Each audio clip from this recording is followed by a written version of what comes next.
first cranial nerve we'll be testing is the olfactory nerve, which is responsible for the sense of smell.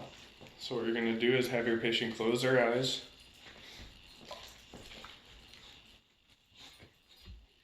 And then can you plug one nostril? Can you smell that? Mm-hmm. All right, can you plug the other nostril? Can you smell that? Mm-hmm. Okay. Next, we're going to test the optic nerve, the second cranial nerve. It's useful for conveying images from the retina to the brain. It's also useful for reflexes such as the light reflex and the lens accommodation. So first, we're going to do Snellen's test, chart test. So a patient's supposed to be about 20 feet away, but because we don't necessarily have that room, patients can be sitting there. I'm going to have the patient close one eye. And then, can you read this line for me? LPED. PECFD. EDFCZP. TELOPZD. So the more she got it right, I kept going lower on the chart, which makes it more difficult to see because the letters get smaller. And then when she got the one wrong, that's when she would stop and switch eyes. Now we're going to do the other test. So we're going to have her close one eye, and then I'm going to close the opposite of that eye. And then with the pen, I'm going to bring it in between us, and she's going to tell me when she can see the pen. Okay. Yep. Yep. Yes. Yes. Right there. Okay.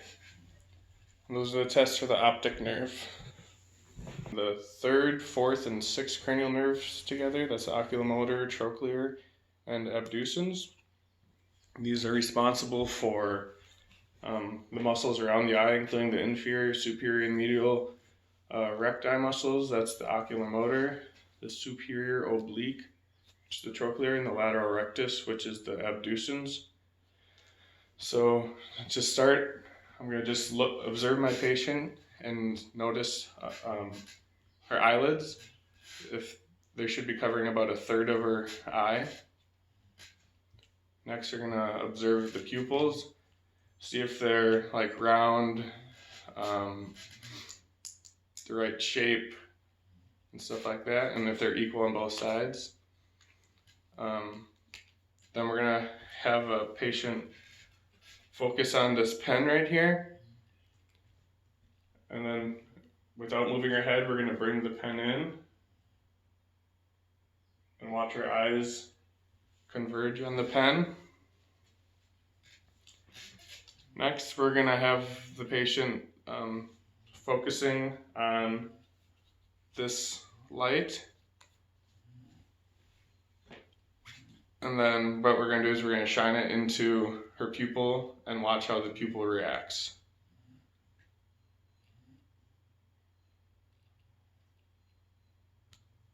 All right, and that can be graded as 4 is brisk, 3 is less than brisk, 2 is slow, and 1 is very slow.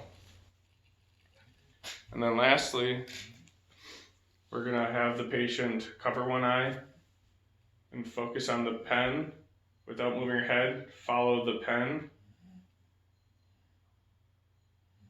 And there we're just seeing how the eye moves, and there should be no like stops, or it should be smooth movements throughout.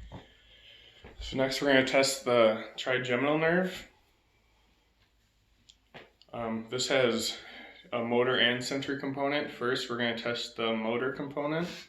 And you do this by taking a tongue depressor, and then you have them put it in their mouth while you're feeling the temporalis muscle, and then you try and pull the tongue depressor out from their mouth. You go. You're supposed to feel the temporalis muscle contract on both sides, and then you're supposed to feel how if they're able to keep the tongue depressor in their mouth while you're pulling on it to test the strength of that. The next part is the sensory part. This controls pain, temperature, touch to the face, and pressure from the eye. So I'm going to have the patient look up and away with her eyes, and then I'm going to touch her eyeball, and both eyes are supposed to blink at the same time. And then next, we're going to test the sensory of her face. So if she can close her eyes, we're going to test. Tell me if you feel it. Yep. Tell me if you feel it. Yep. If you feel that. Yep. You feel the same on both sides? Yes. Yep. Yes. Okay. And there we tested the ophthalmic branch, the medullary branch, and the mandibular branch of the trigeminal nerve. The motor, facial nerve innervates the muscles of facial expression and the salivary glands. So first we're going to have the patient smile and show her teeth, frown, open her eyes really wide, and then close her eyes really tight. Good. We're looking for symmetry in the face to make sure that both sides are the same. And then the sensory part of the facial nerve, they convey taste from the anterior 2/3 of the tongue. So we're going to use salt or sugar to test that. And what we're going to have the patient do is hold out her tongue and close her eyes to the anterior 2/3 of her tongue. And then we're supposed to see if she is able to taste and have similar tastes on both sides of the tongue. So next we're going to test 9 and 10, the glossopharyngeal nerve and the vagus nerve. The glossopharyngeal nerve has motor and sensory fibers as well. The motor fibers are to the parotid salivary gland and the pharynx, larynx, and soft palate muscles. And then the sensory fibers convey taste from the posterior 1/3 of the tongue. And it also contains info pertaining to blood pressure. The vagus nerve has motor fibers that are constrictor muscles of the pharynx and intrinsic muscles of larynx, as well as involuntary muscles of the bronchi, heart, esophagus, small intestine, and large intestine. The sensory fibers supply the pancreas and secretory glands of the alimentary canal, as well as everything above. So first we're going to have the patient open her mouth and say ah. What we're looking for is when she says ah, is for the uvula and soft palate to raise up. So open your mouth and say ah. Ah. Okay. Another test is just to see if they're having trouble speaking or swallowing, if they have a hoarse or nasally voice, which she doesn't. And then the last one is the gag reflex, which we're not going to test because we don't have gloves. Next cranial nerve is the vestibular cochlear nerve. This helps test for hearing, balance, and proprioception, stuff like that.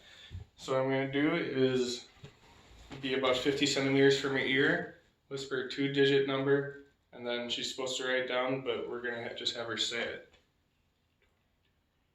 22. That's how you test the vestibular cochlear nerve. The cranial nerve 11, the spinal accessory nerve.